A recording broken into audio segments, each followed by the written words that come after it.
اگر P T I کے خلاف پابندی کا معاملہ ابھی تیاری کے مراحل میں تھا تو اعلان کی جلدی کیوں تھی؟ دیکھیے، جیسے آپ کو پتہ ہے کہ حال ہی میں بہت ساری انفارمیشن سرفیس ہوئی ہے کہ پی ٹی آئی کے سوشل میڈیا کو بیرون ممالک سے، پاکستان کے دشمن ممالک سے ہینڈل کیا جا رہا ہے، اور اس میں بہت ملک دشمنی پہ مبنی عناصر بھی نظر آئے ہیں۔ تو یقیناً وزیر اطلاعات کے پاس یہ تمام معلومات پہنچی ہوں گی جس کے اوپر انہوں نے اس کا اعلان کیا۔ لیکن جیسے میں نے کہا کہ یہ جو بھی عمل ہے اس کو ایک آئین اور قانون کے تحت آگے بڑھایا جاتا ہے، اور جو بھی اگر ایسا فیصلہ ہوا اور ضروری سمجھا گیا تو اس پر ہم جو قانون کے مطابق کارروائی کریں گے۔ تعطل کا شکار کیوں ہے اگر یہ فیصلہ لے لیا گیا ہے حکومت کی جانب سے؟ دیکھیے، اس پر جو بھی جیسے میں نے کہا کارروائی ہے، اگر جو ادارے ہیں وہ اس پر ثبوت جب ان کے پاس ہوگا اور وہ سمجھیں گے کہ آئین اور قانون کے تحت they have a strong case,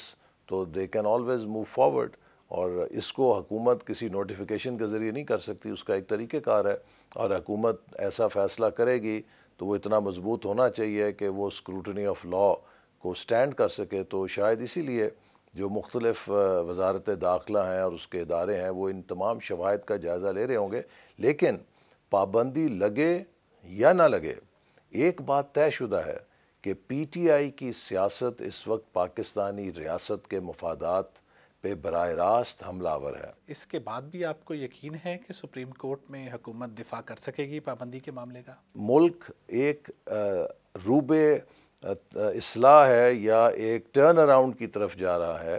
اس موقع پر اگر پاکستان کی عدلیہ اپنے فیصلوں سے کوئی ایسا بحران پیدا کرتی ہے جس سے عدم استحکام ہو، بے یقینی ہو، تو وہ پاکستان کے حق میں تو نہیں ہوگا۔ ملک میں سیاسی گرمی کو ختم کرنے کا حکومت کے پاس کیا فارمولہ ہے؟ میرا خیال ہے اس میں جو سیاسی گرمی ہے وہ تو صرف ایک سوشل میڈیا کے اوپر ایک جماعت کی طرف سے نظر آتی ہے، اور دوسرے کچھ جماعتیں اس وقت جو پاکستان کے معاشی مسائل ہیں ان کا فائدہ اٹھانا چاہتی ہیں۔ تحریک انصاف کو اپنے رویے پہ نظر ثانی کرنی چاہیے، انہیں قوم سے اور ہمارے اداروں سے معافی مانگنی چاہیے کہ جو انہوں نے رقیق حملے کیے، جو گھنونے حملے کیے ہیں، اس کے اوپر انہیں میں سمجھتا ہوں کھل کر معذرت کرنی چاہیے، اور اس کے بعد پھر ہو سکتا ہے کہ ان کے لیے کوئی ایک نیا راستہ بن سکے۔ لیکن اس رویے کے ساتھ کہ جس طرح وہ پاکستان کی ریاست کو حملہ آور ہیں، میرا نہیں خیال کہ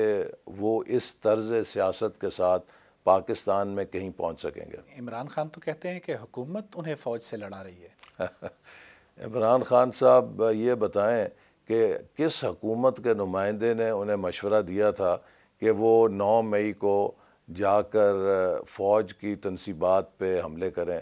حکومت کے کس رہنما نے انہیں مشورہ دیا تھا کہ وہ جناح ہاؤس کو جلا کے خاکستر کر دیں؟ کس حکومت کے نمائندے نے انہیں مشورہ دیا ہے کہ وہ اپنی سوشل میڈیا کے ذریعے آسٹریلیا سے لے کے امریکہ تک پوری دنیا میں فوج کے خلاف، آرمی چیف کے خلاف نازیبا بیہودہ پروپیگنڈا کریں؟ کیا ہم نے انہیں یہ مشورے دیے ہیں؟ اب تو یہ بات ریکارڈ پر آ رہی ہے کہ خود یہ سب کچھ ان کا اپنا کیا دھرا ہے، یہ ان کا اپنا خود منصوبہ تھا کہ 9 مئی کو ہم نے جی ایچ کیو پہ حملہ کرنا ہے۔ عمران خان نے آج آرمی چیف سے کہا ہے کہ وہ مذاکرات کے لیے اپنا نمائندہ مقرر کرے، تو کیا حکومت کو یہ قابل قبول ہوگا؟ دیکھیے، ایک طرف عمران خان صاحب کہتے ہیں کہ فوج نیوٹرل ہو جائے، پھر دوسرے ہی سانس میں انہوں نے کہا کہ نیوٹرل تو جانور ہوتے ہیں، پھر کبھی انہوں نے کہا کہ آرمی چیف قوم کا باپ ہوتا ہے، پھر انہوں نے کہا کہ نہیں یہ تو میر صادق اور میر جعفر ہوتے ہیں، اور پھر انہوں نے کہا کہ نہیں میں تو سول بالادستی کی جنگ لڑ رہا ہوں اور فوج کا سیاست میں کوئی کردار نہیں ہونا چاہیے۔ تو اگر فوج کا سیاست میں کوئی کردار نہیں ہونا چاہیے تو بتائیں پھر فوج سے انہوں نے کس بات کے مذاکرات کرنے ہیں؟ اگر فوج اور پی ٹی آئی میں بات چیت ہوتی ہے تو کیا مسلم لیگ نون کو اس سے کوئی پریشانی ہے؟ میں نہیں سمجھتا کہ کوئی اس طرح کی پریشانی ہمیں لاحق ہو سکتی ہے، اور نہ ہی غالباً فوج میں بھی ایسی سوچ ہوگی کہ فوج دوبارہ سیاست کے اندر خود کو مداخلت کرے۔ آپ کو پتہ ہے کہ فوج کی طرف سے ان کے ترجمان نے بہت واضح طور پہ دو ٹوک انداز میں کہا کہ ہمارا جو 2018 کا تجربہ تھا اس کے بعد ہم نے یہ ادارتی طور پہ انسٹیٹیوشنل سطح پہ فیصلہ کیا ہے کہ ہم خود کو سیاست سے علیحدہ رکھنا چاہتے ہیں۔ پی ٹی آئی کے حوالے سے حکومت کی پالیسی میں ابہام کیوں ہے؟ ایک طرف جو ہے پابندی کی بات کی جاتی ہے، ساتھ میں مذاکرات کی پیشکش کی جاتی ہے۔ دیکھیے، ہم تو انہیں یہ کہتے ہیں اگر وہ اپنا طرز عمل بدلیں اور وہ معافی مانگے قوم سے تو پھر یقیناً وہ قومی دھارے کے اندر آ سکتے ہیں، لیکن جس طرز سیاست پہ وہ کھڑے ہیں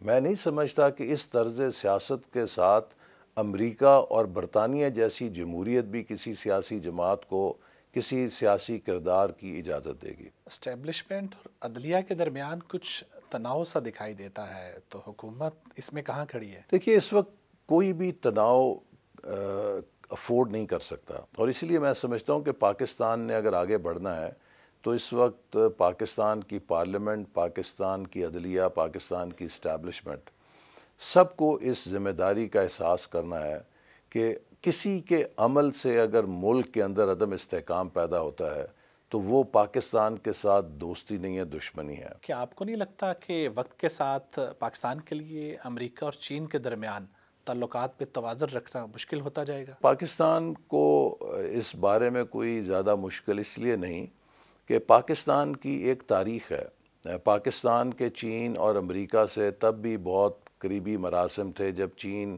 اور امریکہ کا آپس میں کوئی سفارتی تعلق نہیں تھا، اور پاکستان کی ایک اس خطے میں اہمیت ہے اور اس کو نہ امریکہ نظر انداز کر سکتا ہے، اور چین کے ساتھ تو ہمارے پہلے ہی بہت قریبی تعلقات ہیں، اور ہماری کوشش یہی ہے کہ ہم دنیا میں اپنے تمام دوست ممالک کے ساتھ تعلقات کو مضبوط کریں۔